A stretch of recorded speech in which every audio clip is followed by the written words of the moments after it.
தமிழர் கட்சி ஆட்சிக்கு வந்தா நாங்க இந்த தீர்வு வச்சிருக்கோம்னா என்ன தீர்வு சொல்லுவீங்க அதை சொல்லுங்கக்கா.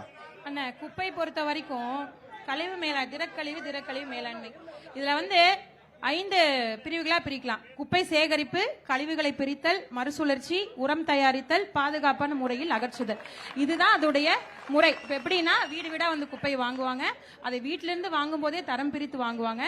வாங்கிட்டு போய் இப்ப மக்கும் குப்பைகளை உரமாகவும் மக்காத அந்த பிளாஸ்டிக் குலைமங்களை அதை மறுசுழற்சி பண்ணி இந்த மாதிரி இதுதான் முறை. இப்போ நாங்க பிரிச்சு கொடுக்கிறோம், மக்களாகிய நாங்கள் பிரிச்சு கொடுக்கிறோம். ஆனால் மாநகராட்சி வாங்கி கொண்டு மொத்தமா கொட்டி தீய வச்சு கொளுத்து. இதே நொய்யலாற்றங்கரையில தீய வச்சு கொளுத்துறாங்க. இங்க மட்டும் கிடையாது, நாட் ஒன்லி நொய்யலாறு மட்டும் இல்ல, அமராவதி, ராஜாவாய்க்கால் எல்லா இடங்கள்லயும் குப்பைகள் தீயிட்டு கொளுத்தப்படுது. உண்மையாலையான மக்கள்கிட்டயே நீங்க கேட்டுக்கங்க. இப்போ குப்பை முதல்ல 25 MCC சென்டர்ஸ் இருக்குன்றாங்க. இது எல்லாமே இருக்குன்னு சொல்றாங்க. ஆனா எங்க இருக்குன்னு தான் நாங்க ரொம்ப நாளா தேடிட்டு இருக்கோம்.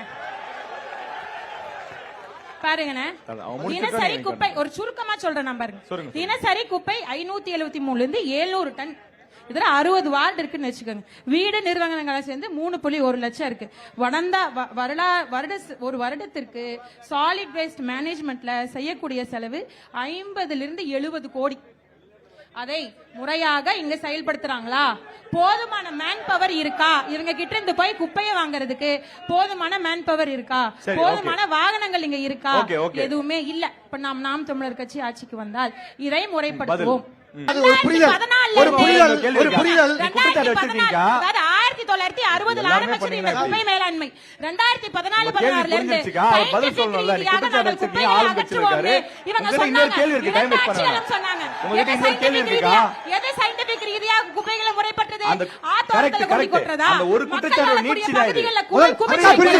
கேளுங்க. என்ன பதில்?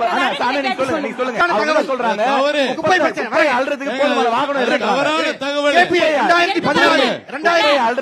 போதுமான வாகனம் இல்ல. மாநகராட்சியில எவ்வளவு வாகனங்கள் செயல்படுது? அவருடைய பிரச்சனை குப்பை பிரச்சனை